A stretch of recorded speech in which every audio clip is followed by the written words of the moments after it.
কুলফি তাই তো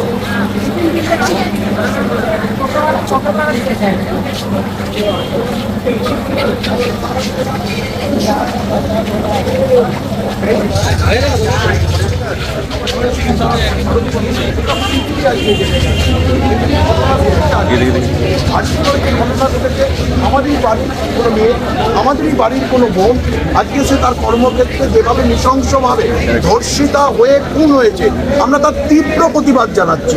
শুধু প্রতিবাদ নয়, আমরা জাস্টিস চাইছি এবং আমরা চাইছি এই মানে জঘন্যতম জড়িত প্রত্যেককে খুঁজে বার করতে হবে এবং প্রত্যেককে তার চরম শাস্তি দিতে হবে এবং যতক্ষণ না পর্যন্ত তারা চরম শাস্তি পাবে, তাদেরকে খুঁজে বার করা হবে, ততক্ষণ পর্যন্ত এই আন্দোলন কমবে না, এই প্রতিবাদ কমবে না।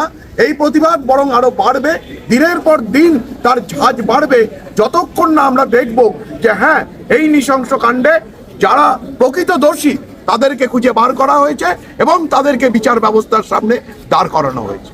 যারা আইন নিয়ে লড়াই করে আজকে আইনজীবীদের পথে নামতে হচ্ছে, কোন দিন এসছে, কি মনে হচ্ছে? দেখুন, আমরা জাস্টিস চাইছি, এটা নয় আমরাও একটা সাধারণ মানুষ, আমরাও কারুর বাবা, আমরাও কারুর দাদা, ফলে আমরা লয়ার বলে আমরা নিজেদেরকে আলাদা একটা শ্রেণী মনে করি না।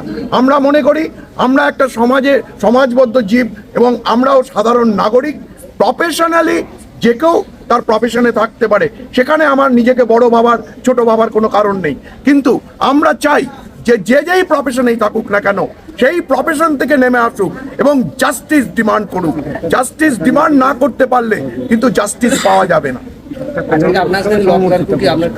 নিশ্চয়ই আজকে আমাদের সঙ্গে আমাদের সহযোগী যে ল ক্লার্কস অ্যাসোসিয়েশন ছিল, তাদের সমস্ত আমাদের ল ক্লার্ক যে বন্ধুরা, তারা প্রত্যেকে এই প্রতিবাদে সামিল হয়েছে।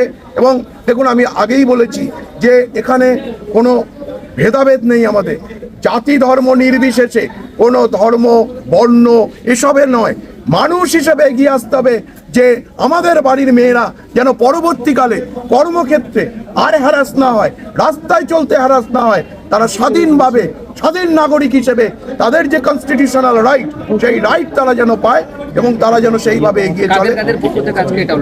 এটা আমাদের বার অ্যাসোসিয়েশনের তরফ থেকে এবং আমাদের যে ল ক্লার্কস অ্যাসোসিয়েশন আছে, তারা যৌথভাবে মিলিতভাবে আমরা এই পদযাত্রা করেছি। আমি কমল দত্ত, আমি বর্ধমান কোর্টেই প্র্যাকটিস করি। Thank you.